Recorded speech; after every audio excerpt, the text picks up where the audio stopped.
What is up guys, welcome back once again। So दोस्तों आज की कहानी जो एक्सप्लेन करने जा रहे हैं उसका नाम है कैजुअलिटीज ऑफ वॉर। किसी ने कहा था कि इश्क और जंग में सब कुछ जायज है, पर इस कहानी को देखने के बाद आपको इस कहावत से नफरत हो जाएगी और जंग के कुछ ऐसे परिणाम के बारे में पता चलेगा जो आपकी अंतरात्मा को झकझोर कर रख देगा। ये कहानी एक सच्ची घटना पर आधारित है जो कि वियतनाम वॉर के दौरान हुई थी। तो चलिए कहानी शुरू करते हैं। यहाँ पर दो छोटे देश साउथ और नॉर्थ वियतनाम के बीच में जंग छिड़ी हुई है, पर यहाँ इन दोनों के ऊपर दो बड़े देशों का हाथ है जो कि है अमेरिका और चाइना, जो हर बार की तरह सिर्फ अपने फायदे देख रहे हैं। तो समय चल रहा है 2001 का, जहाँ पर एक लोकल मेट्रो है और लोग अपने डेस्टिनेशन पर जाने के लिए तैयार हैं। उन्हीं में से हम एक मैक्स नाम के आदमी को देखते हैं जिसकी अचानक से नींद खुलती है और इसी बीच उसे एक एशियन लड़की दिखती है जिसे वो बहुत ही गौर से देखने लगता है। वो लड़की उसे शायद किसी की याद दिला रही थी। यही सोचते हुए पास में चला जाता है और ये वही समय है जहाँ पर साउथ और नॉर्थ वियतनाम आपस में लड़ाई कर रहे हैं और मैक्स भी इस जंग का हिस्सा है।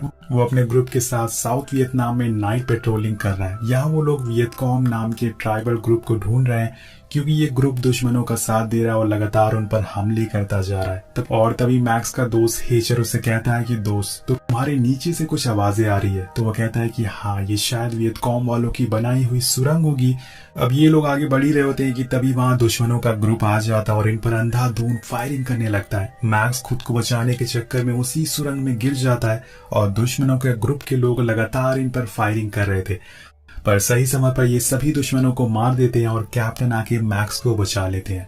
अब थोड़ी देर में सुबह हो जाती है और सारे लोग बिना घायल हुए जंगल से बाहर आ जाते हैं।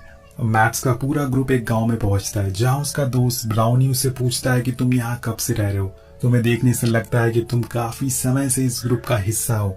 पर वो कहता है कि नहीं, मैं पिछले 10 हफ्तों से ही इस ग्रुप से जुड़ा हुआ हूँ। और इसी बीच ग्रुप के सार्जेंट हैचर मैक्स और ब्राउनी को गांव में फैल जाने को कहते हैं क्योंकि यहाँ पे भी वो लोग सुरक्षित नहीं है।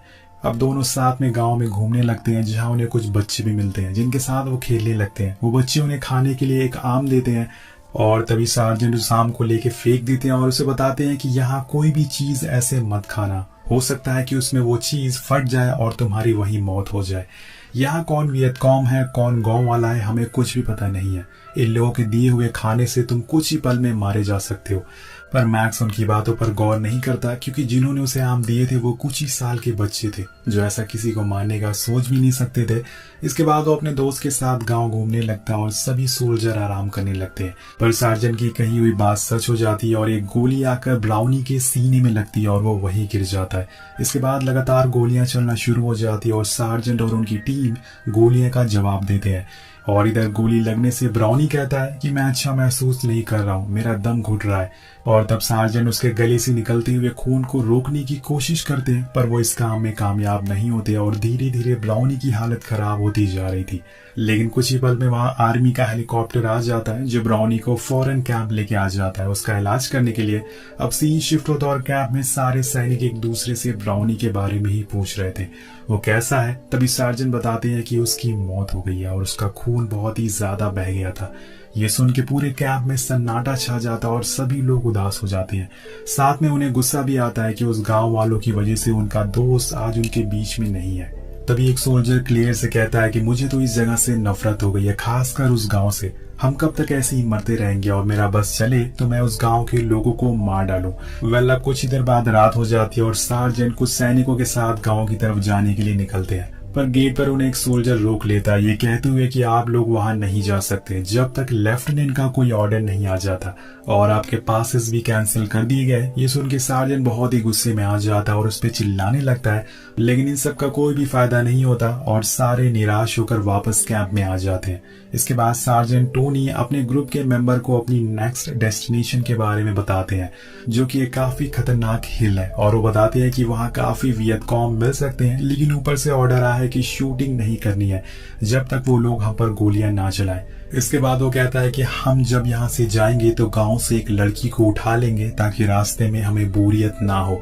अब ये बात सुन के मैक्स पूरी तरह से शॉक हो जाता है कि आखिर कोई ऐसा कैसे बोल सकता है। वो समय तो कुछ नहीं कहता, पर रात होने पे वो अपने एक दोस्त से इस बारे में पूछता है तो वो कहता है कि जरूर सार्जेंट मजाक कर रहे होंगे, वो ऐसा किसी लड़की के साथ नहीं कर सकते। तो मैक्स कहता है कि ये कैसा अजीब मजाक है, कोई ऐसा मजाक कैसे कर सकता है? पर ये उसे नहीं पता था कि यही मजाक कुछ ही देर में सच होने वाला था। अब कुछ देर बाद क्लार्क टोनी के साथ उस गांव के एक घर में पहुंच जाता है जहां एक 20 साल की लड़की अपनी फैमिली के साथ सो रही थी। क्लार्क टोनी से कहता है कि सर मुझे ये लड़की चाहिए, जिसके बाद वो दोनों उसे उठा लेते हैं। अब हलचल सुन के पूरा गांव उठ जाता है और उस लड़की की माँ क्लार्क से अपनी बेटी की जान की भीख मांग रही थी। वो कहती है कि उसे छोड़ दो, चाहे तो मुझे ले चलो, पर टोनी एक नहीं सुनता और उल्टा उसे लात मार के दूर फेंक देता है। अब बाहर खड़ा मैक्स ये सब अपनी आंखों से देख रहा था। वो मन ही मन सोचता है कि गॉड, ये सब क्या हो रहा है? ये कैसे लोग हैं जो खुद को सैनिक कहते हैं लेकिन एक मासूम लड़की को उठाकर ले जा रहे हैं उसकी इज्जत लूटने के लिए।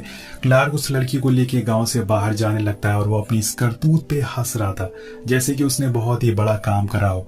अब पूरे गांव वाले उसकी ये हरकत को देख रहे थे, पर किसी ने चू तक नहीं की, क्योंकि अगर वो ऐसा करते तो ये लोग उसके परिवार को मार देते, क्योंकि यहाँ इनकी जान की कोई भी कीमत नहीं है।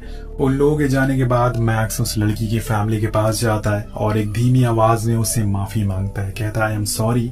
अब सुबह हो जाती है और सार्जेंट टोनी का ग्रुप जंगल के रास्ते उस हिल तक जा रहे थे जहां उन्हें दुश्मनों के होने की खबर मिली है।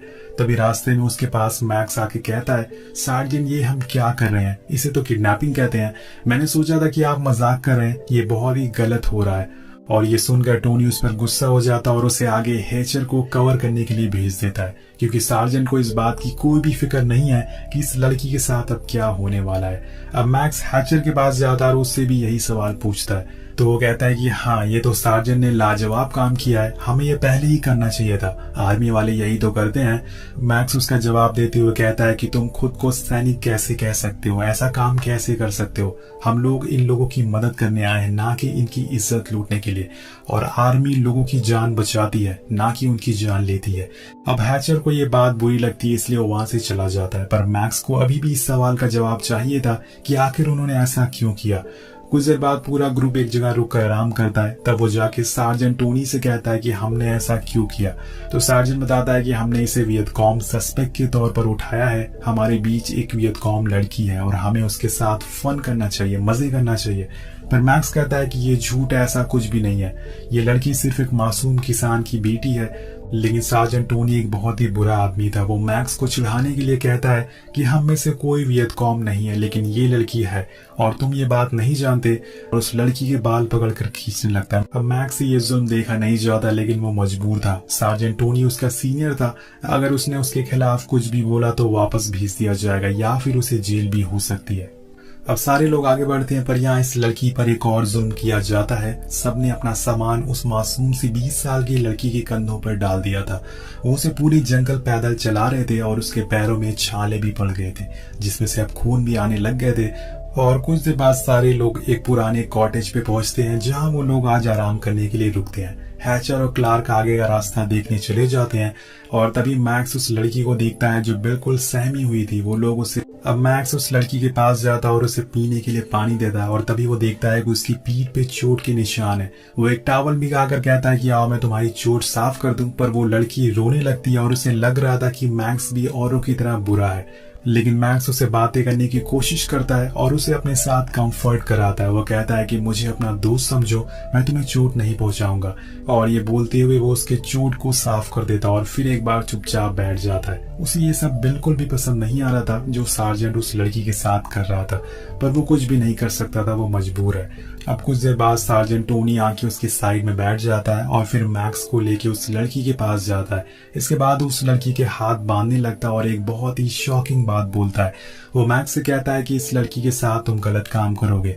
ये सुनकर मैक्स पूरी तरह से हिल जाता है और वहां से जाने लगता है, और तभी सार्जेंट उसे रोकता है और कहता है कि वो एक वियतकॉम लड़की है और हम जो चाहे वो उसके साथ कर सकते हैं। क्लार्क मैक्स के गले पर चाकू रख देता है और वहीं खड़े रहने को कहता है। अब मैक्स के सामने उसके सारे साथी एक एक करके उस लड़की के साथ बुरा काम करते हैं और ये सारी चीजें देखकर उसका दिल पूरी तरह से टूट जाता है। उसके अंदर गुस्सा भरता जा रहा था, पर इस समय वो उस लड़की की चीखें सुनने के अलावा और कुछ भी नहीं कर सकता था।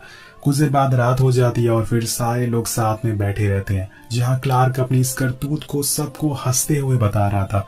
और तभी टोनी उसके पास आके कहता है कि तुम्हें आर्मी बहुत पसंद है ना? तो वो उसके जवाब देते हुए कहता है कि हाँ, ये जिसमें मैं हूँ वो आर्मी नहीं है, बल्कि वो जानवरों का एक ग्रुप है। आर्मी वो होती है जो लोगों की मदद करती है। इसी तरह से सुबह हो जाती है और ये लोग हिल पर पहुंच चुके थे, जहां उन्हें नदी के पार कुछ वियतकॉम लोग दिखते हैं, जिसके बाद सारे लोग दोबारा कॉटेज पर आ जाते हैं।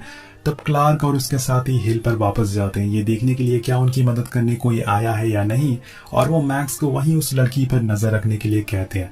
थोड़ी देर बाद मैक्स देखता है कि वो लड़की एक कोने पर सहमी हुई डरी हुई बैठी हुई है। उसके पूरे शरीर पर चोटों के निशान थे, वो तेज बुखार से तप रही थी। उसके पास जाते ही वो उससे दूर जाने लगती है और उसे डरने लगती है। मैक्स उससे कहता है कि मैं तुम्हें चोट पहुंचाने नहीं आया हूँ, मैं तुम्हारी मदद करने आया हूँ, ये लो कुछ खा लो। और उस लड़की ने कई दिनों से कुछ भी नहीं खाया था। वो पागलों की तरह खाना खाने लगती है और रोने लगती है। वो मैक्स से कुछ कहने की कोशिश करती है, लेकिन मैक्स उसकी भाषा समझ नहीं पाता। लेकिन उसे एक बात तो समझ आ गई थी कि अब बस बहुत हुआ, अब उस लड़की को वो बचा कर रहेगा। वो फैसला करता है कि वो उसे यहाँ से आजाद करवाएगा। वहीं दूसरी तरफ हिल पर सार्जेंट टोनी क्लार्क से कहता है कि तुम एक नंबर के बेवकूफ इंसान हो, तुमने मैक्स और उस लड़की को वहां अकेले क्यों छोड़ा, उसे लेकर तुरंत यहाँ पर हिल पर आओ। और इधर मैक्स उस लड़की से कहता है कि तुम घबराओ मत, मैं तुम्हें यहाँ से दूर लेके चलता हूँ, वरना ये लोग तुम्हें मार डालेंगे। अब वो लड़की को बाहर लाकर छोड़ देता और वहां से भागने के लिए कहता है, लेकिन वो लड़की उसे छोड़कर जाने का नाम ही नहीं ले रही थी। वो मैक्स के साथ जाना चाहती थी, इसलिए मैक्स भी उसे उठाकर यहाँ से भागने लगता है। पर बीच रास्ते में उसे क्लार्क मिल जाता है और पूछता है कि तुम ये क्या कर रहे हो। और एक बार फिर से मैक्स उस लड़की को बचा नहीं पाता। अब सभी लोग उस हिल पर दोबारा आ जाते हैं और टोनी उन वियतकॉम को देखते हुए कहता है कि हमें यहाँ से चलना चाहिए, हमें बैकअप बुलाना होगा। अब हम देखते हैं कि इसी बीच उस लड़की को खांसी आने लगती है, जिससे टोनी चुप कराने को कहता है, क्योंकि अगर इसकी आवाज वियतकॉम ने सुन ली तो वो इस पर हमला कर देंगे। अब ये देखकर क्लार्क उस लड़की का मुंह दबा देता है ताकि उसे खांसी ना आए, और ये सब देखकर सार्जेंट टोनी कहता है कि हमें इसे मारना होगा। वो हैचर को एक चाकू देते हुए कहता है कि ये लो इसे मार दो, पर वो ऐसा करने से मना कर देता है क्योंकि कहीं ना कहीं उसके अंदर इंसानियत जिंदा थी। अब इसके बाद वो दियास को वो चाकू देता है, पर वो भी मना कर देता है। तब क्लार्क उस लड़की को पकड़ लेता और एक साइड में ले जाके उसे मारने वाला होता है, लेकिन तभी मैक्स गोली चला देता है और कहता है कि अब तुम्हें इसकी खांसी की फिक्र करने की जरूरत नहीं है। अब गोली की आवाज सबने सुन ली है और तभी दोस्तों वहां से वियतकॉम भी गोलियां चलाना शुरू कर देते हैं और दोनों तरफ से अंधाधुंध गोलियां चल रही थी। इसी बीच वो लड़की अपनी जान बचाने के लिए रेलवे ट्रैक से दूसरी तरफ भागने लगती है, पर टोनी उसे भागते हुए देख लेता है और वो सभी को ऑर्डर देता है कि ये लड़की भाग ना पाए और बोलता है कि सभी लोग इस पर गोलियां चलाओ। ये देखकर मैक्स भागती हुई उसे बचाने आता है, लेकिन टोनी उसे मारकर वहीं गिरा देता है और सभी उस पर अंधाधुंध गोलियां चलाने लगते हैं, जिससे कि वो लड़की पूरी तरह से छलनी होकर ब्रिज से नीचे गिर जाती है। और इसी बीच वहां यूएस आर्मी का प्लेन भी आ जाता है और सबको बचाकर यहाँ से ले जाता है। पर मैक्स की नजर उस लड़की की लाश से हट ही नहीं रही थी। उसे अपना किया हुआ वादा याद आ रहा था कि मैं तुम्हें कुछ नहीं होने दूंगा, लेकिन वो कुछ भी कर नहीं पाया। ये लोग उस लड़की को उठाते भी नहीं और वहीं उसकी लाश नीचे छोड़कर चले जाते हैं। जाते जाते मैक्स के दिमाग में बस एक ही ख्याल आ रहा था कि अब वो उसके कातिलों को जेल भेजकर सांस लेगा, चाहे कुछ भी हो जाए, और चाहे इसके लिए उसे पूरे सिस्टम से क्यों ना लड़ना पड़े। अब सीन कट होता और हम मैक्स को कैंप में देखते हैं, जहां वो अपने एक दोस्त से उस लड़की के बारे में बताता है। उन लोगों ने उस लड़की को मार डाला, पर तभी वहां क्लार्क आ जाता और उससे कहता है कि ये जो कुछ भी हुआ वो उसे भूल जाए, ये तुम्हारे लिए अच्छा होगा। पर वो कहता है कि ऐसा नहीं होने वाला है, मैं जाके लेफ्टिनेंट रैली को इस बारे में सब कुछ बता दूंगा। वो कुछ देर बाद रैली के पास पहुंचकर उन्हें पूरी कहानी बताता है, पर उन्हें कुछ भी फर्क नहीं पड़ता और वो उल्टा ये कहते हैं कि तुम्हें ये सब भूल जाना चाहिए, मैं जितनी जल्दी हो सके इस बात को दबा देता हूँ।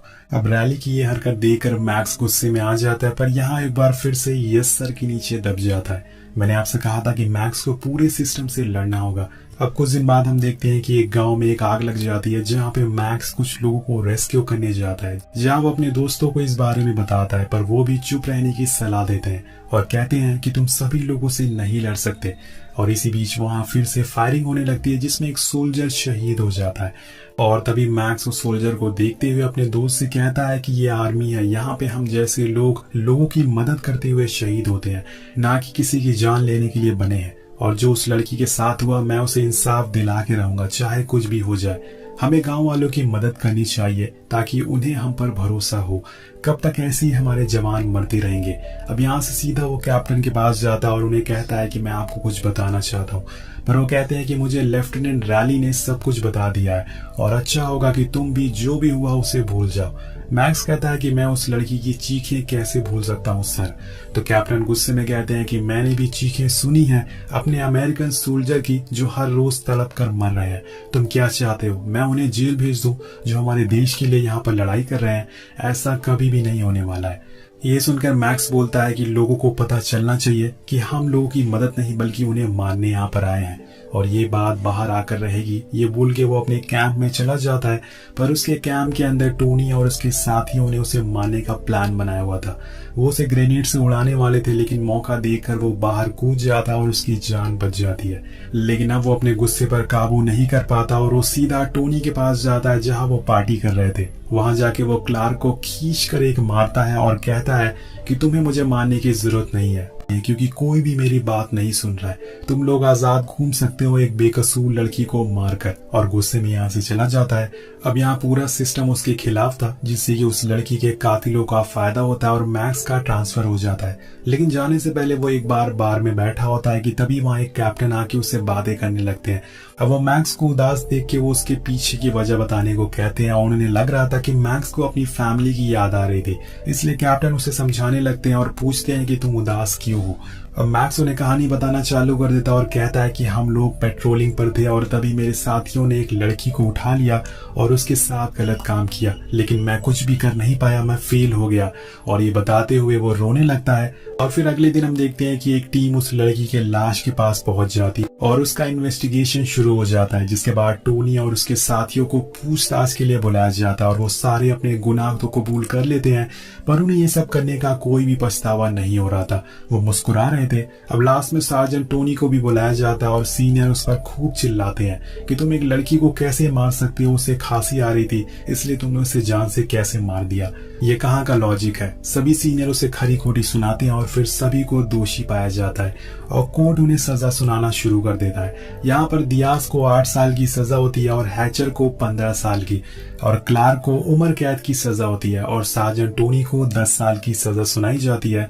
ये सजा उस लड़की को वापस जिंदा तो नहीं कर सकती, लेकिन ये एक सबक जरूर हो सकता है उन लोगों के लिए जो सिस्टम के आगे हार कर बैठ जाते हैं। इसी बीच कहानी दोबारा से वहीं आती है जहां से शुरू हुई थी। मैक्स की आंख खुल जाती है और वो अभी भी उस लड़की को देखे जा रहा था। थोड़ी देर बाद ट्रेन रुकती है और वो लड़की जाने लगती है। मैक्स उसके पीछे जाता है और उसे आवाज लगाता है। दरअसल वो अपना स्कार्फ भूल आई थी। वो उसे स्कार्फ देता है और वो लड़की उसे पूछती है कि क्या मैं तुम्हें किसी की याद दिलाती हूँ। मैक्स कहता है कि हाँ। फिर वो बोलती है कि शायद तुमने एक बुरा सपना देखा, लेकिन अब सब कुछ सही हो गया है। और इसी के साथ मैक्स एक गहरी सांस लेता है और कहानी यहीं खत्म हो जाती है। तो आपको ये जंग की कहानी कैसी लगी नीचे कमेंट करके जरूर बताइएगा। जंग हमेशा से तबाही लाती है, चाहे वो किसी के लिए भी लड़ी जाए।